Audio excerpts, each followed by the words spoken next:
Shanghai.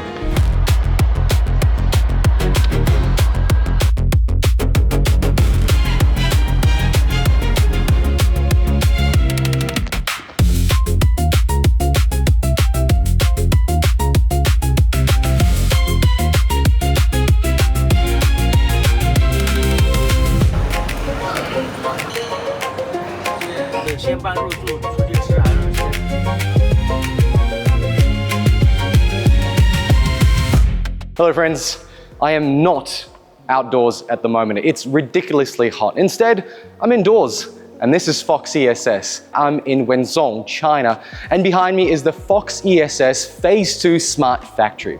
Now, when we talk about home batteries, we normally talk about the stuff that ends up at the wall at home. The usable capacity, the app, the backup power, the warranty, and of course, the price, because in Australia likes to make electricity feel like a luxury subscription service. Today, we're looking at the bit you normally never see. How does a home battery actually get made?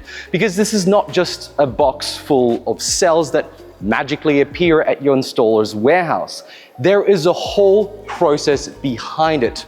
Electronics, battery cells, welding, testing, automation, AI inspection, of course, warehousing, quality control, packaging, and then eventually that product ends up in your home, a business or, well, a commercial energy storage system. So today I'm going inside the Fox ESS Fenzhou Phase 2 Smart Factory to see what goes into making these systems at scale.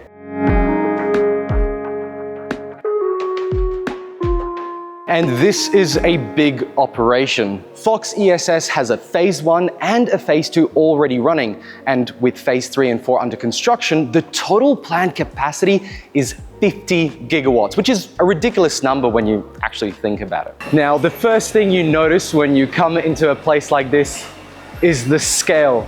And they're letting me fly a drone. This is massive. This isn't a small workshop where someone is pulling batteries together on a bench. Fox ESS has more than 5,000 employees with over 500 people in just the R&D alone. That matters because home batteries are becoming a serious part of the energy system. But behind all that is manufacturing. And for a battery to sit on your wall for years, especially in a hot country like Australia, it has to be built consistently. It has to be tested, of course, and it has to be traceable if something goes wrong. That's what I'm interested in today. Not just the shiny product, but the process behind it all. Okay, let me walk you through the automated SMP line. This starts here where the PCBs get their solder. They get printed on, so then the solder can be cooked later. But before that, the chips are added. This machine that you see behind me has little rolls of chips that get pushed onto the PCB. And they're on these little rolls right here, and they go into the machine, and it picks it up and puts it on the PCB. And then if we come over here, we can actually see the monitoring pick up all these PCBs, and it knows exactly where it puts it. And this is also a quality control check where the chip is placed on the PCB. And as it goes through, there is multiple visual checks. But here, in this big long tube where you can't see inside, this is where the solder gets cooked. Now, once the PCBs have their chips and they've been cooked enough that the solder is set, they need to be split. And this is the machine right here. It's called automatic depaneling. Now, literally, it's just taking the big PCB and splitting into what looks like 4 parts. You can sort of see the tools right here that do it. Now, as we move down the line, we get to something that looks really cool. Now, this machine, it takes those chips with the pins, it picks them up and then inserts them into the PCB. And yeah, it moves really fast and I don't want to get my hand stuck in there. But that's fully automated. The optical systems look at the PCB, they know where to place it, and they put it in. Now, once the insertion is done, I did say this is fully automated, but there is some areas where there are still people involved. The people here, they have to put in parts that are not yet automated, or at least can't be automated with the machine. Now, without distracting them, because this might end up in your battery, they are putting in certain parts and then locking the PCBs inside. And then you can see here, these parts now go into what they call a soldering station. And this soldering station connects everything together. So this PCB comes out, it's actually really hot, and then there's a cooling section to cool it down. Once the oven is done cooking the goods, we end up here. this is the optical inspection station. Again, another way to check during the process and make sure they catch any faults early. But this is to check the solder points. And if it does find an issue, not only does it fix it, it fixes it automatically at this station. This is the automatic soldering station by itself with no human interaction. And Fox ESS quality control happens at multiple stages.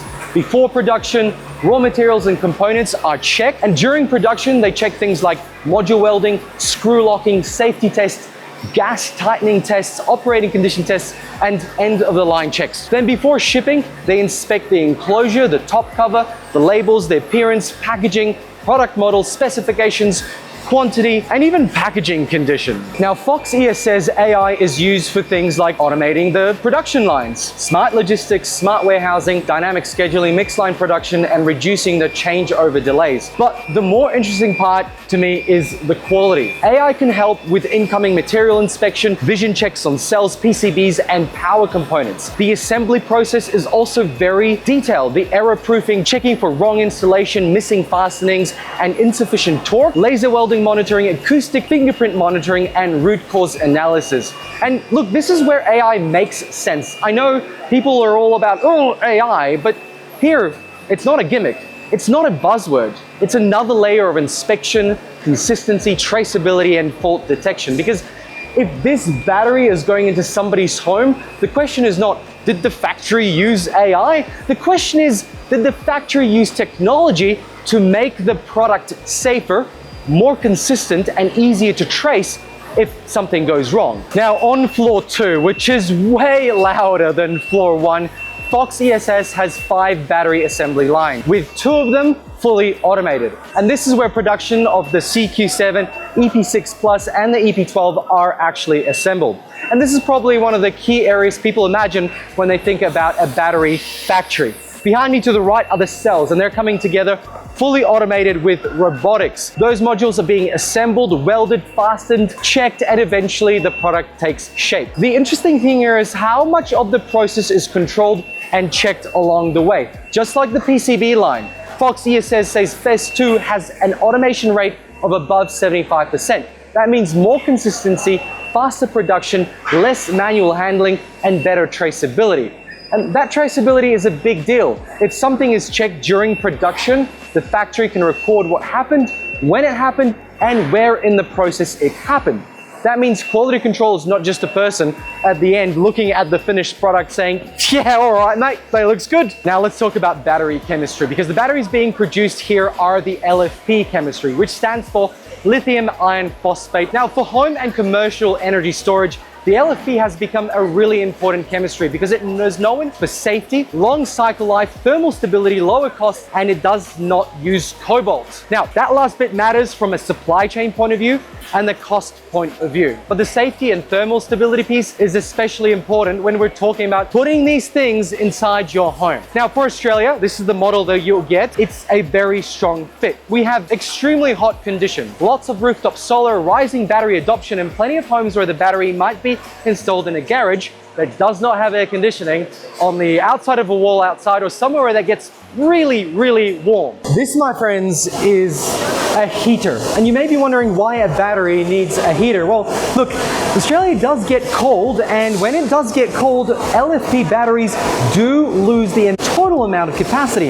And what this does is it keeps it at the exact temperature to have the performance that's on the sticker. This is Ren Gao Kui, Fox ESS Senior New Product Introductions Manager, and he's walking me through one of the most important stages of the battery manufacturing process, bus bar welding. These bus bars create the electrical connections between the battery cells, so the quality and consistency of every weld can directly affect performance, reliability, and the overall life of the battery. And traditionally, this work could be completed manually, one welding point at a time. But here, Fox ESS has automated and optimized the process using advanced machinery capable of completing up to 6 welding points in a single operation. That means faster production, greater precision, and most importantly, more consistent welds across every battery pack leaving the factory. Then, built directly into the battery housing is a stand-alone aerosol fire suppression system. It has its own heat sensor, so if the temperature inside the battery reaches a dangerous level, the unit can activate automatically and release suppressant inside the enclosure. The important part is that it operates independently from the battery's main electronics. It does not rely on the inverter, software, communications, or the rest of the system being online. So even in a serious fault where the battery has already shut itself off, this remains in place as a final layer of protection, designed to contain a developing fire before it can spread beyond the battery housing. It's boring reliability, and with home energy, boring is good. Boring means it works. And this is the part where the product starts to feel real. It's all boxed up, it is now being tested behind me, and soon it'll be packaged up and end up in your home. So we've seen the electronics, the battery assembly, the automation, the inspections, and now we're getting to the end of the line process where the product is packed and prepared for shipping. One of the reasons China has scaled battery manufacturing so quickly is that the whole supply chain is here. There is a huge domestic demand for solar, wind, grid storage, rising electricity usage, and now global demand as well, especially in countries with high electricity prices or an unstable power supply. China has become very much the complete battery supply chain. Materials, components, cell manufacturing, assembly, automation, and logistics are closely connected. That creates a scale advantage, which means we can purchase this stuff for much less. Fox ESS has completely automated the warehouse experience. Not only is there multi-levels of products being stored, the actual machinery moves it around the entire factory, which means less manual handling and less accidents and faster production. And this matters because if you're producing thousands of units a day, the factory cannot just rely on people walking around with clipboards trying to find the right parts. The automatic box sealing machine is a simple thing visually, but it tells the final part of the story. This product has gone from components to assembly to checks to finished goods inspection. Now it is ready to be shipped. From here, it could end up going to a distributor, an installer, a business, or eventually your home. And that is the part I keep coming back to. When you look at a home battery on a wall, it just looks like a clean white box. But behind that box is a huge amount of engineering, logistics, testing, and manufacturing. So that is a look inside the Fox ESS Venswal Phase 2 Smart Factory. And I think the big takeaway is that a home battery is not just a battery. It is chemistry, electronics, software, automation, quality control, logistics, and a supply chain all working together so that the final product can sit on your wall and quietly do its job. This factory is producing residential batteries, commercial and industrial storage system, and is doing it at a serious scale. Around 4,000 ship-ready battery units per day, an automation rate above 75%, and a future total planned capacity of 50 gigawatts across the wider operation. For Australia, the important part is these are LFP battery systems, which are known for safety, long cycle life, thermal stability, and being well suited to home and commercial usage.